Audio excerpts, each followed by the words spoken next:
नमस्कार बच्चों, आप लोग कैसे हैं। उम्मीद करता हूँ आप बहुत अच्छे होंगे।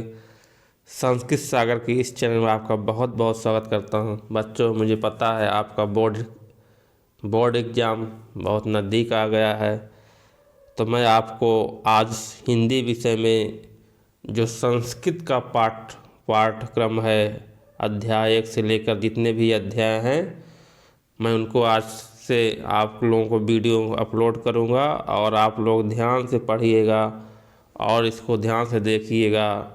आपके जो भी संस्कृत के चैप्टर हैं उनको क्रम वाइज और अभ्यास वाइज हम आज से कवर करेंगे, तो आप लोग ध्यान से देखिएगा, पढ़िएगा। जहाँ ना समझ में आए टेलीग्राम चैनल से जुड़ जाइए। सभी लोग टेलीग्राम चैनल पे आपको नोट्स, प्रश्न, संदर्भ, प्रसंग, व्याख्या सहित इसका नोट्स भी मिल जाएगा आपको और सारे प्रश्न के उत्तर भी मिल जाएंगे। और जो आपकी क्वेरी हो आप पूछ भी सकते हैं। तो सभी लोग टेलीग्राम चैनल से अवश्य जुड़िएगा। इस वीडियो को देखना, डिस्क्रिप्शन में आपको टेलीग्राम चैनल का लिंक मिल जाएगा। वहाँ से आप सभी सारे लोग टेलीग्राम चैनल से जुड़कर PDF को प्राप्त करिएगा, नोट्स को प्राप्त करिएगा। चलिए आइए आज का प्रथम पाठ, संस्कृत का प्रथमा पाठा स्टार्ट करते हैं। वाराणसी। पहला पाठ संस्कृत में क्या है? वाराणसी। तो वाराणसी की क्या विशेषता है, ये प्रथमा पाठा में आपको बताई गई है। तो हम लोग ध्यान से देखेंगे और समझेंगे कि वाराणसी किस लिए प्रसिद्ध है। वाराणसी के बारे में कुल मिला के हमको पढ़ना है। तो वाराणसी सुविख्याता प्राचीन नगरी। तो क्या कहा गया? वाराणसी जो है वो क्या है? सुविख्यात। वाराणसी सुविख्यात प्राचीना नगरी। जो वाराणसी है सुविख्यात में बहुत प्रसिद्ध। सुविख्याता मतलब क्या होता है? बहुत प्रसिद्ध। प्राचीना मतलब प्राचीन, नगरी मतलब नगर। तो वाराणसी जो है बहुत प्रसिद्ध प्राचीन नगर है या नगरी है, कह सकते हैं। तो वाराणसी सुविख्याता। सुविख्याता मतलब क्या होता है? बहुत प्रसिद्ध। प्राचीन नगरी। वाराणसी सुविख्यात में बहुत प्रसिद्ध प्राचीन नगरी है। चलिए आगे देखते हैं। इयम विमल सलिल तरंगया गंगाया कूले स्थिता। इयम,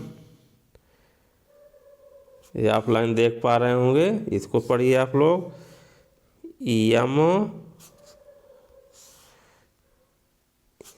इयम विमल सलिल तरंगाया गंगाया कूले स्थिता। तो इयम माने यह कौन? वाराणसी। विमल, विमल का मतलब क्या था? स्वच्छ। सलिल, सलिल का मतलब क्या होता है? जल। सलिल का मतलब क्या होता है? जल। तरंगया, लहर। तरंगया का मतलब क्या होता है? तरंग। तरंग का मतलब क्या होता है? लहर। तो यह स्वच्छ जल लहरों से, स्वच्छ जल की लहरों से गंगाया, गंगा के कूले मतलब किनारे, स्थित मतलब स्थित है। तो यह वाराणसी नगरी, यह मतलब कहा वाराणसी। यह वाराणसी नगरी विमल सलिल तरंगाया गंगाया कूले स्थिता। विमल, यह वाराणसी नगरी विमल मतलब स्वच्छ, स्वच्छ जल के, सलिल मतलब जल के लहरों से युक्त। तरंगाया मतलब लहरों से, गंगा गंगा के कूले मतलब किनारे, स्थित मतलब स्थित है। तो यह नगरी स्वच्छ जल की लहरों से युक्त, गंगा के किनारे, गंगाया कूले, गंगा के किनारे स्थित है। वेरी गुड, आप लोग समझ गए हों। अगर कोई काम दिक्कत हो तो कमेंट में ज़रूर करिएगा, मैं आपको सारे डाउट को क्लियर करूँगा। और आप जिन बच्चों को 95, 96, 98 नंबर तक लाना है हिंदी में, इस पाठ को, संस्कृत वाले चैप्टर को अलग आप लोग को अच्छे से तैयार करके जाइएगा। अगर जो बच्चे पढ़ के नहीं जाएंगे उनको 100% नंबर अगर आपको लाना है, यानी कि आपको 95, 98 के बीच में लाना है या 90+ लाना है, तो आपको संस्कृत का चैप्टर कवर ही करना होगा, वो भी बहुत अच्छे से। कुछ भी आप इसमें मिस नहीं करेंगे, और मेरी गारंटी है मैं नोट्स जो दूंगा और जो मैं पढ़ा रहा हूँ इसका पूरी व्याख्या दूंगा। तो आप लोग टेलीग्राम चैनल से जुड़कर उसका लाभ उठाएं और अपने भविष्य को उज्जवल बनाएं। चलिए हम लोग आगे देखते हैं। अस्यायाः घटनानां वलयः कृति पंक्ति धवलयाः चंद्रिकायाः बहुराजते। तो क्या कहा गया? अस्याः घटनां वलयः कृति पंक्ति धवलायाम चंद्रिकायाम बहुराजते।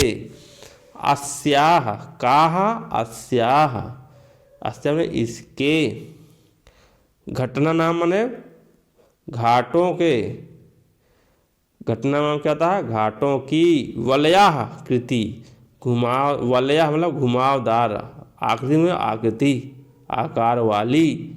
अस्याः ने अस्याः का वाराणसी बनारस अस्याः बनारस घटना नाम, घटना घाटों की, वलयाः कृति घुमावदार आकृति आकार वाली, पंक्ति होने पंक्ति, धवलायाम, धवलायाम मतलब क्या होता है? धवलायाम तो क्या कहा गया? इसकी घाटों की घुमावदार आकृति धवलायाम चंद्रिकायाम बहुराजते। धवलायाम मतलब सफेद, सफेद चंद्रिकायाम ने चांदनी में, बहुराजते बहुत सुशोभित होती है। तो क्या अर्थ हो जाएगा? अस्याः इस घटनाम घाटों की, वलयाकृति में घुमावदार आकृति वाली पंक्ति, पंक्ति ने पंक्ति, धवलायाम ने सफ़ेद, चंद्रिकायाम ने चांदनी की, बहुराजते बहुत सुशोभित होती है, बहुत सुंदर लगती है। तो इसके घाटों की घुमावदार आकृति चंद्रमा की सफ़ेद चांदनी में बहुत सुंदर लगती है। धवलायाम चंद्रिकायाम, तो सफ़ेद धवलायाम चंद्रिकायाम मतलब धवलायाम सफ़ेद, चंद्रिकायाम ने चांदनी की, बहुराजते में बहुत सुशोभित होती है। तो इस वाराणसी अस्याः घटना नाम, इस वाराणसी की घाटों की, घटना घाटों की वलयाकृति में घुमावदार आकृति वाली पंक्ति बहुराजते बहुत सुशोभित होती है। समझ गए होंगे आप लोग। चलिए आगे बढ़ते हैं, आप लोग ध्यान से पूरे पाठ को पढ़िएगा। चलिए आगे देखते हैं। आगणिताः पर्यटकाः सुदूरेभ्यः देशेभ्यः नित्यम् अत्र आयन्ति। आगणिताः क्या लिखा? आगणिताः पर्यटकाः सुदूरेभ्यः देशेभ्यः नित्यम् अत्र आयन्ति। आगणिताः अनगिनत, पर्यटकाः पर्यटक जो घूमने वाले हैं, सुदूरेभ्यः बहुत दूर से, तो नित्यम अत्र आयन्ति, नित्यम ने प्रतिदिन हमेशा, अत्र में यहाँ, आयंत में आते हैं, सुदूरेभ्यः सुदूरेभ्यः देशेभ्यः अनेक देशों से, अनेक पर्यटक, बहुत पर्यटक नित्य में प्रतिदिन यहाँ आते हैं। आगणित में अनेक पर्यटक दूर देशों से यानी विदेश से भी, नित्यम अत्र आयंत, नित्य में हमेशा, अत्र में यहाँ, आयंत में आते हैं। तो आगणिताः अनेक पर्यटकाः अनेक पर्यटक सुदूरेभ्यः दूर देश से, दूसरे देशों से, दूसरे देशेभ्यः देशों से, नित्य में हमेशा, अत्र में यहाँ, आयंत में आते हैं। तो अनेक प्रतिदिन, नित्य में प्रतिदिन, अत्र आयंत यहाँ आते हैं। कौन? तो कहा अनगिनत अनेक पर्यटक, नाश्च ने घाटों की, शोभा ने शोभा को, बिलोक मतलब देखकर, इमाम ने इस घाटों की शोभा को देखकर, बहु प्रशंसन्ति बहुत प्रशंसा करते हैं। वेरी गुड, आप लोग बहुत अच्छा समझ रहे हो तो कमेंट करते जाइएगा जहाँ ना समझ में आए। चलिए आगे देखते हैं। अब आगे क्या कह रहे हैं, वाराणस्याम प्राचीन कालादेव गेहे गेहे विद्यायाः दिव्यम ज्योति धोतते धोतते। वाराणस्याम, वाराणसी की, प्राचीन कालादेव, प्राचीन समय में, वाराणसी की प्राचीन समय में, गेहे गेहे यानी घर घर में, वाराणसी की प्राचीन कालादेव प्राचीन काल में, गेहे गेहे मतलब घर घर में, विद्या विद्या की, दिव्य माने दिव्य, ज्योति माने ज्योति, धोतने में प्रकाशित होती है। तो क्या अर्थ हो जाएगा, वाराणसी की प्राचीन कालादेव, वाराणस्याम प्राचीन समय से ही, प्राचीन काल से ही, गेहे गेहे घर घर में, गेहे गेहे मतलब क्या होता है, गेहे गेहे मतलब क्या हुआ, घर घर में, वाराणस्याम, वाराणस्याम में वाराणसी की प्राचीन कालादेव, प्राचीन समय से ही, गेहे गेहे मतलब घर घर में, विद्यायाः ने विद्या की, दिव्य ज्योति धोते में प्रकाशित होती है। आप लोग समझ गए होंगे। तो वाराणसी में प्राचीन काल से ही घर घर में विद्या की अलौकिक ज्योति प्रकाशित, दिव्य माने अलौकिक ज्योति धोते में प्रकाशित होती है। मेरे ख्याल समझ गए हो। चलिए आगे देखते हैं। अधुनापि अत्र संस्कृत वाग्धारां सततं प्रवहति। अधुना प्लस अपि, अब भी, आज भी, क्या अर्थ होगा, आज भी। देखते हैं इसका। अधुना अपि अत्र संस्कृत वाग्धारां सततं प्रवहति। तो आज भी, अधुना प्लस अपि, आज भी, अत्र यहाँ संस्कृत वाग्धारा, संस्कृत वाणी की धारा सततं हमेशा प्रवहति में प्रवाहित होती है। तो क्या अर्थ हो जाएगा, तो आज भी संस्कृत वाग्धारा, संस्कृत वाणी का प्रवाह, सततं में लगातार, हमेशा, प्रवहति में प्रवाहित होती है। तो आज भी यहाँ पर संस्कृत वाणी का प्रवाह हमेशा प्रवाहित होती है। जनानाम ज्ञानश्च वर्धयन्ति। तो जनानाम मतलब क्या, लोग, जना मतलब क्या, लोगों के, ज्ञानस में ज्ञान को, वर्धन में बढ़ाते हैं। तो लोगों के ज्ञानस में ज्ञान को, वर्धयति में बढ़ती है। जो लोगों का ज्ञान, जो संस्कृत वाग्धारा, संस्कृत की वाणी की जो धारा है वह प्रवाहित होती है। तो लोगों को, जना नाम है, लोगों के ज्ञानस में ज्ञान को वर्धयति में बढ़ाती है। ये संस्कृत वाग्धारा लोगों को ज्ञान को वर्धयति, बढ़ा रही है, अब या बढ़ाती है, कुछ भी अर्थ कर लीजिए। चलिए आगे देखते हैं।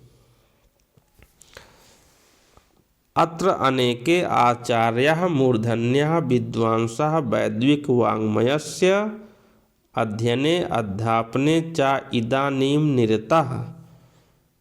अत्र यहाँ पर अनेक आचार्य, यहाँ पर अनेक आचार्य, मूर्धन्य उच्च कोटि के विद्वान, वैदिक वाङ्मय, वैदिक साहित्य के अध्ययन, अध्यापने च इदानीं निरताः। तो इस अनेक आचार्य, मूर्धर विद्वांस, अनेकः, अत्र अनेकः आचार्याः मूर्धन्याः विद्वांसाः वैदिक वाङ्मयस्य अध्ययने अध्यापने च इदानीं निरताः। अत्र यहाँ पर अनेकों माने अनेक आचार्य, मूर्धन्य विद्वान, मूर्धन्य विद्वान, वैदिक वाङ्मय से यानी वैदिक साहित्य का अध्ययन और अध्यापन में, इदानी में इस समय भी, निरता में लगे हुए हैं। इस समय भी वैदिक में वैदिक साहित्य। तो इस समय अनेक आचार्य, मूर्धन्य विद्वान, उच्च कोटि के विद्वान, वैदिक साहित्य के अध्ययन, अध्ययने, अध्यापने, अध्ययन और अध्यापन में, निरता, इदानीम इस समय, निरता में लगे हुए हैं। तो आप लोग समझ गए हो। चलिए आगे देखते हैं। न केवलम भारतीय अपितु वैदेशिकाः गीर्वाणवाण्याः। न केवलम भारतीयाः अपितु वैदेशिकाः गीर्वाणवाण्याः अध्ययनाय अत्र आगच्छन्ति निःशुल्कं च विद्यां गृह्णन्ति। क्या अर्थ हुआ इसका, देखते हैं आइए।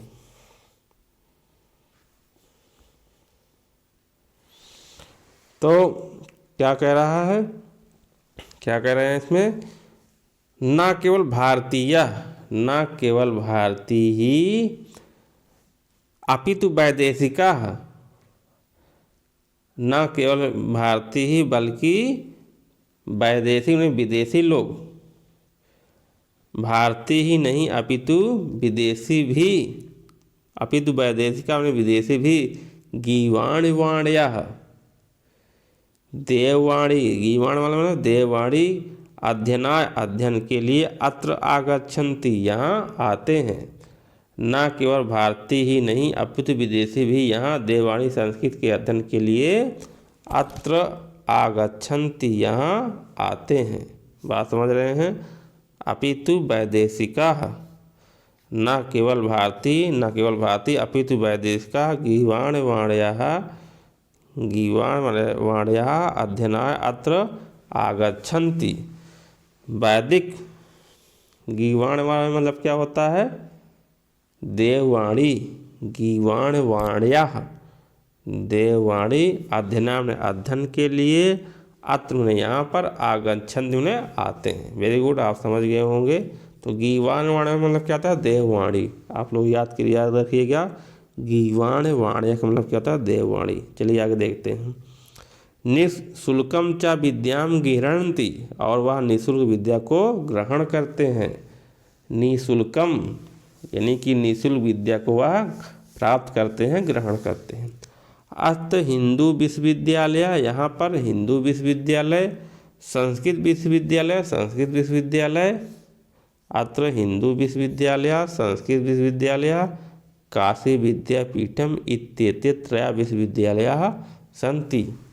यहाँ पर कौन कौन से विश्वविद्यालय बताएगा, हिंदू विश्वविद्यालय, संस्कृत विश्वविद्यालय, काशी विद्यापीठ, इत्येते त्रयः, इस या ही इत्र प्लस एते, या ही त्रयः में 3 विश्वविद्यालयाः सन्ति, या ही 3 विश्वविद्यालय हैं।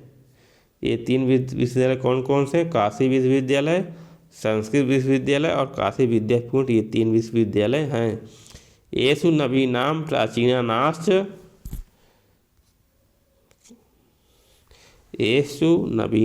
प्राचीनानाश्च ज्ञान विज्ञान विषयाणाम अध्ययनम प्रचलितः। क्या बताए, येषु इनमें नवीन प्राचीन ज्ञान विज्ञान विषयों की अध्ययन क्या है, प्रचलित है। चलिए इसका अर्थ देखते हैं। येषु अध्ययनम प्रचलितः, अध्ययन चलता है, प्रचलिता में चलता है, प्रचलित है क्या, अध्ययनम प्रचलिता। तो येषु नवीनाम, यहाँ नवीनाम प्राचीनास, नवीन और प्राचीन, नवीन क्या, जो नए नए विषय आ रहे हैं, और प्राचीन में जो पुराने हैं। तो नवीनाम में नए और पुराने, प्राचीन पुराने, ज्ञान विज्ञान विषय, ज्ञान विज्ञान के विषय, अध्ययनम प्रचलिता, अध्ययन चलता है। तो यहाँ पर ज्ञान विज्ञान के नए तथा पुराने विषयों का अध्ययन चलता है। तो क्या लिखा, नवीनाम प्राचीनानाश्च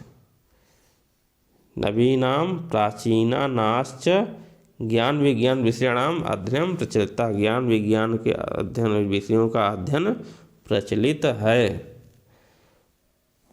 आप लोग समझ गए होंगे। चलिए आगे देखते हैं।